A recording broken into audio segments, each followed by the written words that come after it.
Hi everyone, welcome back. Patricia Keel here, and we've got one fun fall holiday down and another to go. I'm talking about Thanksgiving. In this video I want to share with you how I prepare for this next part of fall.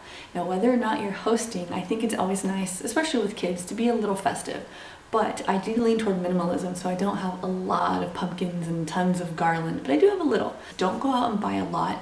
When you have kids, let them work for you. So we'll be doing different crafts and stuff that will then become our decor. And at the end of the season, I can decide how I want to keep it, if at all, or if it's just time to recycle it. Even in California, by the time it gets to November, late November, it is actually cooling down finally.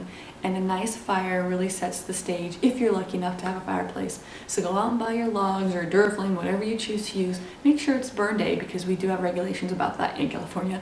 And if it is, go ahead and light the fireplace. That to me is the perfect, most simple decoration. There is a lot of to do around this meal. And if you haven't figured it out yet, let me just tell you, I don't like stress. I think you choose it sometimes, I really do, and so choose to relax and enjoy your meal. One way you can choose that is by preparing ahead of time. Get your meal and your Pinterest ideas going now, because if you wait till the middle of the month to scan Pinterest, I mean, you'll be scanning it for weeks. There's so much on there, and it's also pretty, and everything's a good idea. So give yourself a deadline. I'm going to do my Pinterest researching for, 1 week, and by the 7th of November, I'm going to know what I want to make. Here's my tip to you on tablescapes. People need to converse. They should. So try not to have anything so tall or like very ornate that you kind of are like dodging around it to look at each other. I've been in those dinners and those meals, and it's just awkward. And what happens is the host takes everything and moves it off to the side anyway. So be wise about your tablescape. Pick beautiful things, but that inspire conversation and not hinder conversation. You want to make sure that your home is stocked. Stocked with what? Here's the most important thing, I think. Toilet paper. You want to make sure you have enough of that for your guests, because that's so awkward and uncomfortable to have somebody ask for extra, or let's just say you need to have enough. When it comes to your dishes and your cutlery and all that nice stuff, if you don't already have it, again, I lean toward minimalism, so here's my opinion, borrow it. If you're hosting, chances are whoever hosted last year has a lot of that stuff, or your aunt or your cousin or somebody in your family probably already has it. And if they don't, then you've got to figure it out and go buy it, or I would say rent it, but don't do that. Probably just buy it. If you do want to buy some new dishes, let me tell you, the best place to get them is Cost Plus. I showed you my dishes in my kitchen tour, but we got a set of small like dessert plates and large dinner plates, both from Cost Plus, and we use those all the time. Those are our own dishes, but they're in these nice trays, so I can pull out the whole thing and set it on my buffet area for meals and parties and things like that, which is the intention why we bought them. But we didn't want 2 sets of dishes, so out with the old. We use these all the time for us and for parties, so that's a good purchase. Also, Cost Plus has a great price on their cloth napkins. I recently bought a pack of 4 from Target on clearance. I thought it was a good deal, but then I went to Cost Plus and I saw 6 for about the same price, I think, and they had a lot more colors and the texture was better.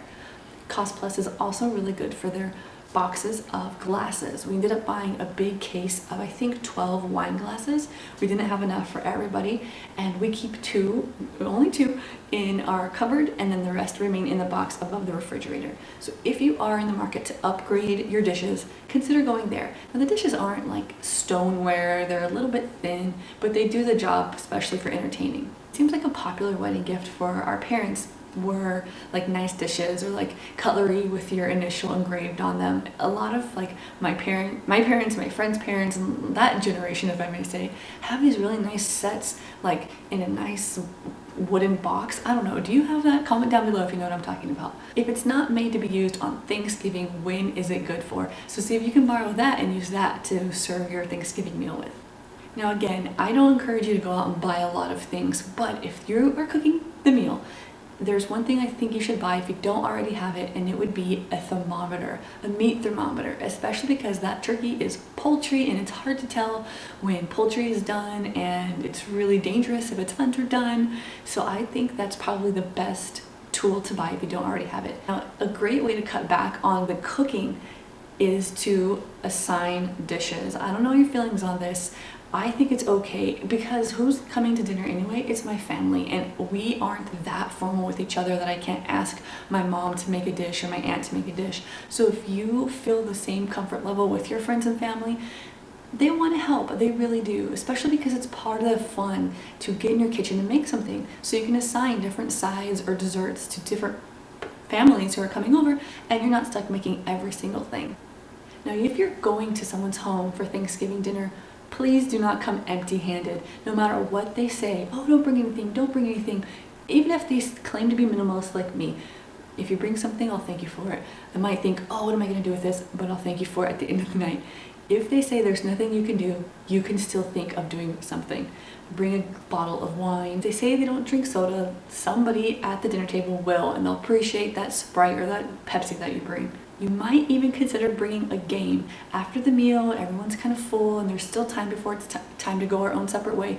Maybe play a game, maybe bring some cards, just something, because that might be an area where the host forgot to prepare. One more thing that I bet you're not thinking of has to do with the leftovers. All the time, the two matrons of the family, my mom and my aunt, are always telling us to take a plate. At least that was like the routine when we were younger. But nowadays, people aren't taking a plate because we're busy, we're rushing, bedtime is soon, we gotta go. I just went to a birthday party and they had purchased paper, like clamshell, to-go containers. So they made little dishes for us to take. And I tell you, that was the nicest thing, because when we came home and unpacked, it was a long drive, we had some things to eat. I like the clamshell idea because they're paper, they're recyclable, they weren't styrofoam. Anyway, you might want to consider sending your guests away, packing it ahead of time, because when they have their bags and the car seat and everything and you tell them to make a plate, it's not going to happen. Make it for them, hand it to them and say, thank you for coming, here's some turkey for the morning. So let me be clear, please enjoy the holiday season. That is it. That is the point. To enjoy it, have fun, relax, because it's supposed to be fun. It really is. And if it isn't, go out to dinner. There's nothing wrong with that either. Thank you for watching. I hope you found this video helpful. If you did, let me know by either telling me in the comments below or giving me a thumbs up. Please be sure to subscribe, because as the holiday season continues, you don't want to miss a video. I'll see you in the next one. Bye.